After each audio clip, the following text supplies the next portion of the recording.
يا صباح الفل، اللهم صل وسلم وبارك على سيدنا محمد. عاملين ايه؟ يا رب تكونوا بخير. فيديو جديد معانا النهارده، جايبه لكم كده اليوم من اوله. هنعمل مع بعض غدا النهارده وهنظبط كده مع بعض شويه حاجات. عايزاكم بس كده قبل ما نبدا الروتين بتاعنا تنزلوا تعملوا لي لايك وكمان تشتركوا في القناه لو انتوا اول مره تشوفوا قناتي، وتفعلوا زر الجرس على الكل علشان يوصلكوا كل اشعار بفيديوهاتي الجديده. طبعا زي ما احنا عارفين انا عندي دور برد صعب جدا، كنت تعبانه جدا جدا وما زلت، ولكن الحمد لله في تحسن. فقمت كده بقى ايه، كنت جايبه حاجه محشي، يعني بقى لها كده عندي بتاع 3 ايام. بصراحه يعني نضفتها في اليوم اللي انا جبتها فيه وكده، وشيلتها في التلاجة. يعني لدرجه ان الخضره كانت قربت ان هي تصفر وكده. فقلت بقى الحق الحاجه قبل ما تبوظ مني، حرام يعني خساره. وانا اصلا كنت عايزه اعمل محشي، كان نفسي فيه. وكمان كنت جايبه فرخه كده بلدي، فقلت اعمل الحقيقه ايه مع بعضها كده، ويبقى غدا كويس بعد ايه التعب اللي انا طالعه منه وكده. وعملت كمان شوربه خضار. فقلت كده اقوم اشوف بقى اللي ورايا، واظبط كده نفسي واظبط بيتي، واشوف اللي محتاج يتعمل، وكمان اعمل لهم اكله كده كويسه. عشان انا كمان كنت محتاجه اني انا اكل اكله يعني ايه تظبط الدنيا معايا، لاني طبعا باخد مضاد حيوي وباخد علاجات بتبهدلني وبتنيمني كتير جدا. زي ما انتوا شايفين يعني المواعين اللي عندي عبارة عن كوبايات والصواني مثلا مكان لو في فاكهة ولا اي حاجة، بس مفيش اي مواعين تانية. وهنا دي اللي انا بعمل فيها الاعشاب وحاجات كده، اللي هي يعني كلها اصلا للمشروبات السخنه اللي انا بشربها. مفيش مواعين لاني ما بقفش، ما بطبخش، ما بعملش اكل، مفيش اي حاجه. بنقضيها كده حاجات ايه يعني سهله وسريعه. فالحمد لله، فالست فعلا هي عمود البيت، يعني اكتر حد بيتضر لو الست وقعت ولا حاجة بيكون اولادها. فالحمد لله يعني ايه على الصحة، طبعا يعني دي نعمة ما بعدها نعمة. عشان كده بقول لكم خلوا بالكم جدا جدا من صحتكم اليومين دول. الموضوع صعب جدا، ودور البرد ده بجد مش سايب حد، لا كبير ولا صغير. انا بحمد ربنا ان هي جت فيا وما جاتش في ابني، اللهم لك الحمد. كنت على طول بقى شغالة كمادات وحاجات سخنة، وكل ده ما كانش جايب معايا نتيجة. وكمان كنت باخد علاج للبرد، ولكن اللي جاب معايا من الاخر كان المضاد الحيوي. باخد كمان علاج للكحة وكده. فحاولوا تحافظوا على نفسكم وعلى ولادكم، دفوا ولادكم كويس، وانتوا كمان اتدفوا كويس، لان هو يعني مش بيجي للاطفال بس، هو كبير وصغير مش سايب بجد. فالموضوع صعب، بيتعب العظم. بيجي بوخم كده ونوم وصداع فسخونية. فالموضوع فعلا كبير يعني. الحمد لله.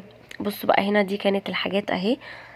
خضرة، وكمان بتنجان وكوسة وفلفل، وكمان كان جايب جزر. طبعا الحاجات دي مش انا اللي جايباها، فهتلاقي حجم البتنجان كبير شوية هو والكوسة. ما علينا يعني، مش مهم يعني، كويس ان هو ايه جايب الحاجات. فيعني هو بيساعد، فلما يعني الراجل يبقى حابب ان هو يساعد ما نكرهوش في اللحظة اللي هو ايه قرر ان هو يساعدنا فيها يعني. فمش مهم سواء الحاجة كبيرة سواء صغيرة، هتتنضف وهتطبخ وهتتاكل.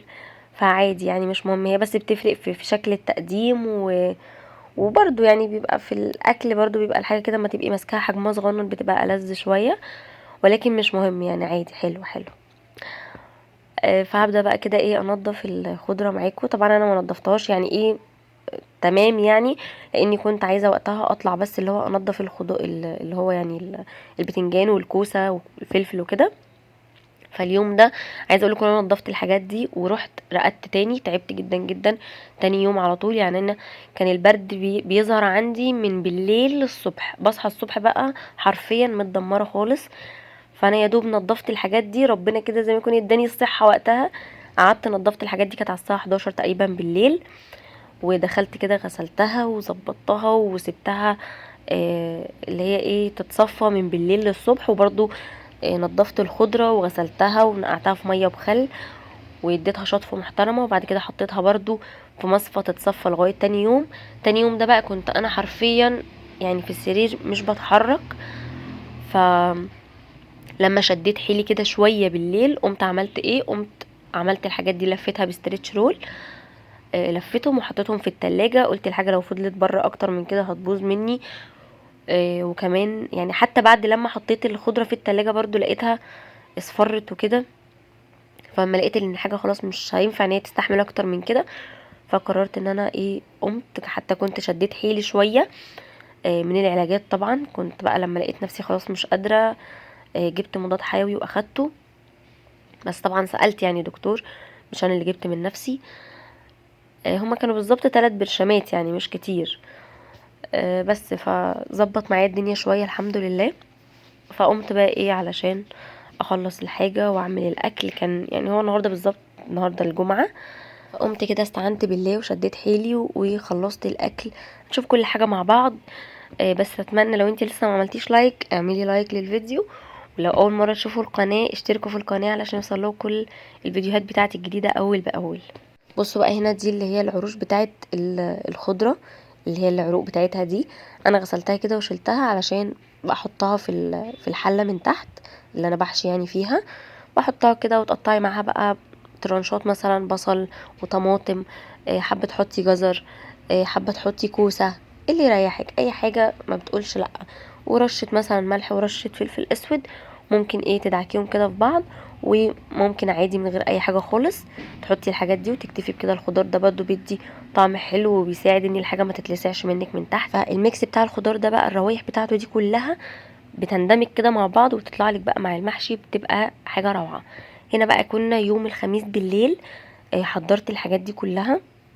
طلعت بقى عملت خلطة المحشي وحشيته وقفلت الحلة بتاعته وحطيتها في التلاجة، بحيث تاني يوم انا طبعا يعني ببقى بنام ما بعرفش انا هصحى حالتي عاملة ازاي، فاهمين قصدي؟ فقلت مادام انا الى حد ما كويسة الحمد لله، فاقوم اعمل الحاجة دي وتبقى بس فاضلي على اني انا احشي الفرخة بتاعتي واعلق عليها، ولو هعمل شوربة خضار وخلاص على كده تبقى الدنيا بالنسبة لي سهلة. فطلعت بقى الكبة دي كبة كهربا، بابا كان جايبها لي كده هدية بدون اي مناسبة، لاني كنت ذكرت قبل كده قدامه اني محتاجة كبة تكون حجمها صغير، لان الكبة بتاعتي الكهربا الصغيرة فيها عطل كده مشكلة، فمش لاقيه لها حل او مش لاقيه لها قطع غيار، فمحتاجة واحدة صغيرة. انا عندي واحدة كهربا ولكن كبيرة، فهو لقيته بقى حبيبي راح جايب لي دي. ربنا يا رب يخليهولي وما يحرمنيش منه ابدا. فكنت اول مره بصراحه ان انا اطلعها استخدمها، لاني ما كنتش قادره خالص اني انا استخدم اللي هي الكبه اليدويه. ما كانش يعني ما عنديش يعني اعصابي ما كانتش جايباني اني انا استخدمها يعني اعمل بيها البصل وكده. فطلعت دي بصراحه يعني انجزتني خالص. عملت فيها البصل ده كنت هستخدمه للمحشي، وكمان هحشي بيه الفرخه. وقتها انا دورت على فريك، بصراحه اتفاجئت ان انا ما عنديش فريك. انتوا عارفين انا بستخدم اللي هو على طول فريك الضحى، بيبقى حلو جدا. هو اخر مره انا كنت جبته يعني كان ب 28 جنيه، وكده كان سعره غالي، لاني كنت في العادي كنت بجيبه ب 18 19. فجاه لقيته رافع 10 جنيه مره واحده. ولكن المره دي انا مش عارفه بصراحه اجيبه بكام. لا المره الاخيره كان ب 32. مش عارفه بقى دلوقتي وصل كام، وده اللي هو النص كيلو مش كيلو. تمام. فعايزه ابقى اجيبه. فالفرخه بصراحه انا حشيتها ببصل، حطيت بصل وخضره. فرمت البصل زي ما انتوا شايفين كده، وحطيت عليه شويه خضره، وحطيت عليه بقى بهارات فلفل اسود وملح وشويه حبهان مع ورق لورا مطحونين وشويه توم بودره، بس كده. ودعكت البصله كويس. طبعا انا البصله كنت مبيتاها من يوم الخميس بالليل ليوم الجمعه الصبح، فريحتها كانت بقى فزه كده وجامده جدا. فبصوا بقى هنا عملت الخلطه بتاعه المحشي اهي. حطيت سمنه وزيت، وبعد كده نزلت عليهم بالبصله. يعني ما سبكتهاش جامد قوي ونشفتها وكده، لا نزلت عليها على طول بقى بالتومه، حته تومه كده مش كبيره قوي على حسب ما انتي بتحبي. وبعد كده طلعت كيسين من الصلصه من الفريزر وفكيتهم شويه، ورحت نازله بيهم كده على البصل والثوم. وبعد كده هنزل بقى بالبهارات. طبعا البهارات دي اختياري، اللي انتي عايزه تضيفيه ضيفيه، اللي انتي عايزه ان انتي تستغني عنه اللي يريحك. عباره عن فلفل اسود، 7 بهارات، كزبره، كمون، شويه شطه لو حبه، شويه قرفه برضو لو حبه، توم بودره، بصل بودره، وحبهان على ورق لورا، على جوز الطيب مطحونين. وفي كمان حاجة اختياري اللي هي مرقة الدجاج، لو عايزة تضيفيها براحتك مش حابة براحتك. هنا انا ضفت مكعب، حابة ان انت تضيفي مكعبين برضو اللي رايحك. في ناس ما بتحبهاش خالص في الاكل، بابا من ضمن الناس مستحيل ياكل اكل فيه مرقة دجاج، ولكن انا حاسة ان هي بتطعم الاكل شوية، بتدي بصراحة يعني تيست كده في الاكل. فضفتها مش هيجرى حاجة. احنا يعني هي الحاجة بتبقى مضرة لما بتزيد عن حدها، يعني لو بنستخدمها كتير، لو بنستخدمها كل يوم بكميات كبيرة. انما لو كده يعني يعني مثلا في الاسبوع مرة ولا حاجة مش هيجرى اي حاجة، مفيش مشكلة. بس فدي براحتك، يعني حابة تضيفيها تمام، مش حابة تمام برضو. وانا برضو بحب اضيف للمحشي شوية نعناع ناشف، اللي هو اللي احنا بنستخدمه العادي ده في الاكل، بروح حاطه حبة، بيدوا برضو طعم حلو. وبتظبطي بقى الملح بتاعه والحدق كده وتدوقيه، وخلاص كده تبقى الخلطة بتاعتك زي الفل تمام. وبعد كده حطيت الرز، طبعا انا اتبقى عندي شوية رز مش كتير قوي، حطيتهم في الفريزر. ان شاء الله برضو قريب كده ابقى اجيب خضار واعمل المحشي، او ممكن ابقى اعملهم بورق عنب، انا عندي ورق عنب في الفريزر، مفيش مشكله. هقلب بقى الرز في الخلطه. عايز اقول لكم الريحه كانت جامده جدا، بالرغم ان انا عندي برد، ولكن يعني كنت شماها، فكانت ريحتها حلوه قوي. والخلطه ما شاء الله، حتى يعني المحشي عجب جوزي، ف كان حلو جدا. الحاجه برضو ما بتبقى معموله كده بنفس، بتبقى بتختلف. بس فكده بقى كان جاهز خلاص، هحط عليه بس الخضره. انا طبعا دي الفرخه اهي، دي فرخه بلدي، كنت جايباها قبل كده معاكم في المشتريات، ولكن ما صورتهاش. وكان قال لي ان هي بلدي، انا حاساها ان يعني بصوا هي طعمها بلدي، ولكن مش بلدي بيوت، يعني ممكن تكون مش عارفه بقى بلدي مزارع، مش عارف، ولكن مش بلدي بيوت اللي الواحد متربي عليها دي، عارفينها؟ لا، في اختلاف بسيط يعني. بس فكانت كويسه يعني. هنا بقى بصوا دي الخضره اهي، ده شكلها بصوا. انا زعلت جدا والله ان الحاجه، ان الواحد يعني ما قدرش ان هو يعمل الحاجه في ساعتها، ولكن يعني كله خير الحمد لله. بصوا بقى انا هنا قلت اقطع الخضره على ما الرز بالخلطه يكونوا هديوا شويه، يعني ما بحبش اني انا احط الخضره ويكون الرز بالخلطه كده يكونوا سخنين جدا، لاني بحس ان الخضره بتدبل كده. فلا، سيبيه يهدى شويه، وبحيث ان انت برضو تقدري ان انت تقلبيه بايدك كده وتمسكيه، وما تيجي تحشيه ما يبقاش سخن قوي وتحسي ان الحاجه عجنت منك. لا، سيبيه كده يهدى ويطلع البخار بتاعه كله. وبعد كده حطي الخضره وقلبيهم كويس، وابداي بقى طلعيهم اقلبيهم في اي طبق تاني، واستخدمي الحله اللي انت عملتي فيها الخلطه دي ان انت تحشي فيها. حطي في الارضيه زي ما قلت لكم كده اي خضار انت حباه، وبعد كده رصي عليها، مفيش اي مشكله. في ناس بترص الحاجه بالطول، في ناس بترصها بالعرض، اللي انت متعوده عليه او اللي انت مرتاحه له اعمليه. انا بقى خرطتها كده بالشكل ده. بس بصراحه وانا بخرط يعني ما كنتش حريصه بقى ان انا اعملها صغنطوطه قوي لا يعني كانت زي ما بتيجي معايا. حتى برضو كسلت اني انا انزل الكبه اليدويه واضربها فيها، قلت بقى لسه هقعد اغسل واعمل، لا لا لا، هخرطها كده بسرعه وانا واقفه. فخرطتها كده حتى عشوائي والله، ما قلتش بقى اظبطها وكده، لا. فبقيت اللي هو عايزه انجز نفسي واخلص باي طريقه. عايزه اقول لكم انا لما ببقى فايقه والله بعمل الحاجه، يعني حرفيا كده بحنتف الحاجه وبعمل حاجه بمزاج قوي. لكن لما ببقى تعبانه او مش في المود قوي، بحاول ان انا انجز نفسي باي شكل. بصوا بقى هنا كان عندي كده نص بصلايه، رحت مقطعاها وحطيتها على الخلطه بعد ما خلصتها، برضو بتفرق قوي في الطعم. فبعد كده بقى قلبت الخلطه دي كلها بايدي، المعلقه ما بتجيبش بقى من تحت لفوق والكلام ده، لا لازم كده تبقي متحكمه فيها بايدك كده. فرحت مقلباها، وطبعا المعلقه يعني مش تبقى انضف من ايدينا، احنا بنبقى غاسلين ايدينا كويس والدنيا تمام. وبنقلب كده الحاجه مع بعضها، وبعد كده بنفضيهم في طبق زي ما قلت لكم يكون واسع كده شويه. وبعد كده فضيت الحله، حطيت فيها من تحت كل الخضار اللي قلت لكم عليه. وبعد كده بدأت بقى ان انا حشيت الحلة دي كده. كنا يوم الجمعة الصبح تاني يوم، حطيت بقى كده حلة فيها شوية سمنة بلدي، وبعد كده حطيت ورق لوري، وكمان مستكة. حطيت حبة كده كويسين، ورحت حطاهم في الحلة. ساحة المستكة رحت نازلة عليهم بالفرخة، ودي الحشوة بتاعة الفرخة اهي.